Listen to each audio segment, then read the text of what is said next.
বড় বোন থাকা কিন্তু একটা ভাগ্যের ব্যাপার। যার একটা বড় বোন আছে সে আসলেই একটা ভাগ্যবতী। তার মধ্যে হয়েছে আমি। বাবা মার পরে কিন্তু এই বড় বোনই একজন দায়িত্বশীল হয়ে থাকে।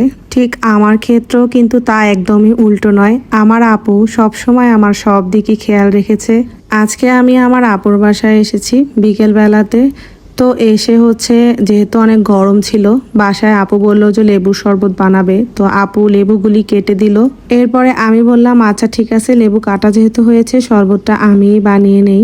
তারপরে আমি হচ্ছে লেবুগুলিকে ভালোভাবে এখানে ধুয়ে নিয়েছি। এরপরে হচ্ছে এখানে পানি নিয়েছি, ঠান্ডা পানি, তার মধ্যে চিনি দিয়ে দিয়েছি। এখন হচ্ছে লেবুগুলিকে চিপড়ে দিয়ে দিচ্ছি এই পানিটার মধ্যে। আর লেবুর শরবত কিন্তু এই গরমে সবারই বেশি করে খাওয়া উচিত। বেশি করে পানিও খাওয়া উচিত, অতিরিক্ত ঠান্ডা পানি কিন্তু একদমই খাওয়া উচিত না। আমি আজকে এই লেবুর শরবতটা শুধু আমার জন্য বিট লবণ দিয়ে করব। আর আপু আম্মু এরা হচ্ছে বিট লবণ ছাড়া এই শরবতটা খায়। ওরা বিট লবণ খেতে একদমই পছন্দ করে না। আমি যখন বাইরে গিয়ে প্রথমে বিট লবণের শরবতটা খাই, তারপর থেকে আমার কাছে এই শরবতটা লেবু শরবতটার মধ্যে মানে বিট লবণ দিয়ে খেতে আমার কাছে একটু বেশি ভালো লাগে।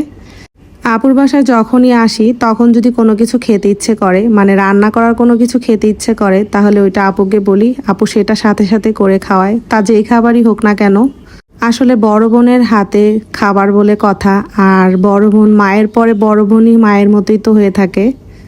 আর আমার আপুর হাতে সব খাবারই খুব বেস্ট হয়। ওর রান্না আমার কাছে বেস্ট রান্না বলে মনে হয়। এই তো এইদিকে আমি শরবত বানিয়ে ফেলেছি। তারপরে হচ্ছে শরবতগুলিকে এখন গ্লাসের মধ্যে ঢেলে নিচ্ছি। যেহেতু আমরা তিনজনে খাবো তাই হচ্ছে 3টা গ্লাসেই শরবত ঢেলে নিচ্ছি। আমি নিজে যদি কোনো কিছু রান্না করি সেই খাবারটা খেতে আমার কাছে বেশি একটা ভালো লাগে না, আর আমি বেশি একটা খেতেও পারি না। তবে আপুর হাতের কোনো রান্না যদি করা হয় তাহলে আমি সেটা দ্বিগুণ খেয়ে ফেলি। আর আমার কাছে খুব মজা লাগে সেই খাবারটা। একটা ফ্যামিলিতে যদি বড় বোন থাকে তার সাথে অনেক কিছু শেয়ার করা যায়, তাকে অনেক কিছু বলা যায় এবং তার সাথে মিশে অনেক কিছু শেখা যায়। এটাই তো অনেক কিছু, তাই না? বাসায় এসে দেখি যে আপু নুডলস রান্না করে ফেলেছে। আর আজকে নুডলসটা আপু এরকম করে রান্না করেছে, কোনো রকম সবজি ব্যবহার করে নেই। ডিম আর হচ্ছে পেঁয়াজ এরকমভাবে বড় করে দিয়ে নুডলসটা রান্না করেছে। আর নুডলসটা খেতে এত মজা হয়েছে। আমার কাছে এইভাবে নুডলস রান্না করলে খুবই ভালো লাগে। আমি যদি এভাবে করে নুডলস রান্না করি আমি সেভাবে খেতে পারি না, কিন্তু যদি আপু রান্না করে তাহলে একটু বেশি খেয়ে ফেলি। আসলে সব সময় এরকমটাই হয়ে আসছে।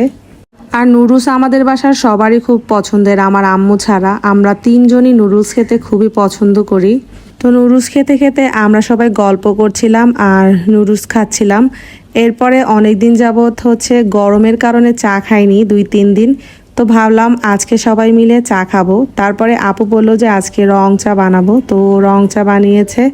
আর এই রং চাটা খেয়েছি মুড়ি দিয়ে। আমি চা কখনোই খালি খেতে পারি না, মুড়ির সাথে মানে চায়ের সাথে একটু কিছু লাগবেই, হোক মুড়ি বা বিস্কুট। তো মুড়ি নেওয়ার পরে আপু আবার বিস্কুট বের করে দিল। 1 পিস বিস্কুট নিয়েছি, ওইটাই হচ্ছে ভিজিয়ে খাচ্ছিলাম চা দিয়ে। তো এই ছিল আজকের ভিডিওটা। সবাই ভালো থাকবেন, আল্লাহ হাফেজ।